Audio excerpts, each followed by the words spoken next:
গুনাহ হয়ে গেলে বান্দা কাজ করবে দুইটা। এক নাম্বার ওয়ান ইস্তাগফিরু রাব্বাকুম, তোমরা তোমাদের রবের দরবারে ইস্তিগফার করো। দুই নাম্বার সুম্মা তুবু ইলাইহি, আল্লাহ পাকের কাছে তওবা করো। তার মানে বোঝা গেল ইস্তিগফার এক জিনিস, তওবা আরেক জিনিস। ইস্তিগফার হলো এই মুহূর্তে গুনাহ হয়েছে, এই মুহূর্তে গুনাহ থেকে আল্লাহর কাছে পানা চাওয়ার নাম ইস্তিগফার। আর তওবা হলো সামনে আর কোনোদিন গুনাহ করব না, এই ব্যাপারে আল্লাহ পাক রব্বুল আলামিনের দরবারে তওবা করাটার নাম হলো তওবা। এখন গুনাহ হয়ে গেছে, আল্লাহ মাফ করে দেন, আস্তাগফিরুল্লাহ। আর এই গুনাহটা একবার যে হইলো আর জিন্দেগিতেও হবে না, আল্লাহ, এই কথাটার নাম হলো তওবা। ইস্তিগফার আর তওবা আলাদা জিনিস। ইস্তিগফারও লাগে, তওবাও লাগে।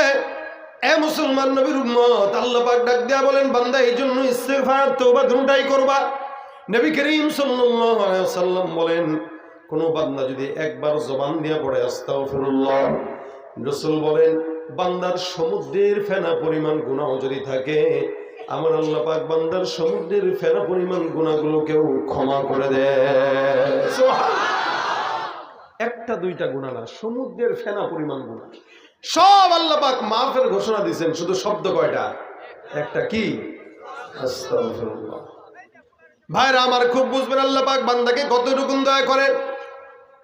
হাদিস শরীফে পয়গম্বর বলে, মহব্বত, ভালোবাসা, প্রেম, মায়া আল্লাহ পাক রব্বুল আলামিন যখন বানায় এটাকে 100 ভাগে ভাগ করেন। 100 ভাগের 1 ভাগ মহব্বত আল্লাহ পাক রব্বুল আলামিন গোটা দুনিয়ার মধ্যে আল্লাহ পাক রব্বুল আলামিন দিলেন। এই 1 ভাগ মহব্বতের মধ্যে জিন্নাতের মধ্যে আছে, ইনসানের মধ্যে আছে। এই 1 ভাগ মহব্বতের আবার রাসূলের ভিতরে আল্লাহ পাক দিবেন, মাখলুকাতের মধ্যেও দিলেন। এই 1 ভাগ গোটা ইনসানের মধ্যে, জিন্নাতের মধ্যে, ফেরেশতার মধ্যে, মাখলুকাতের মধ্যে বোঝায় দেয়। বাকি থাকে 99 ভাগ।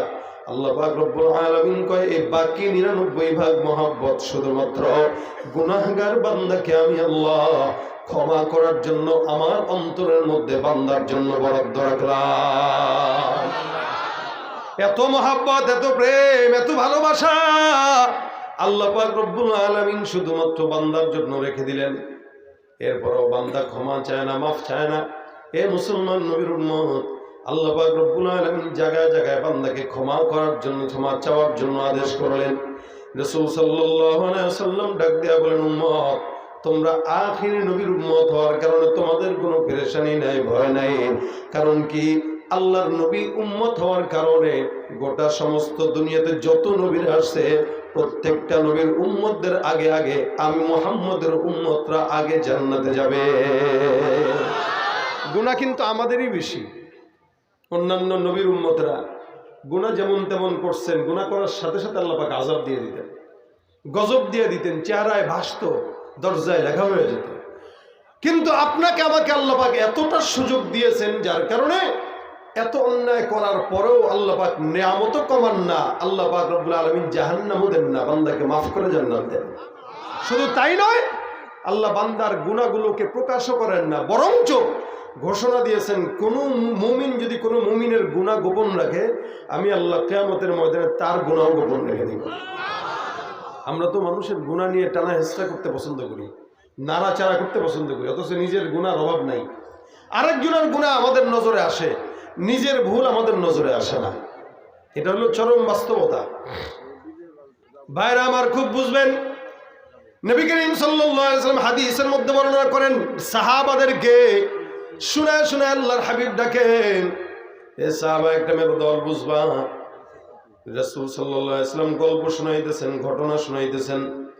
সাহাবা আজমাইনের দল, তোমরা টেনশন নিও না, কারণ তোমরা এত দামি, এত দামি, তোমাদের পূর্ববর্তী জামানার নবীর উম্মতদের ঘটনা আমি তোমাদেরকে বর্ণনা করে শোনাবো।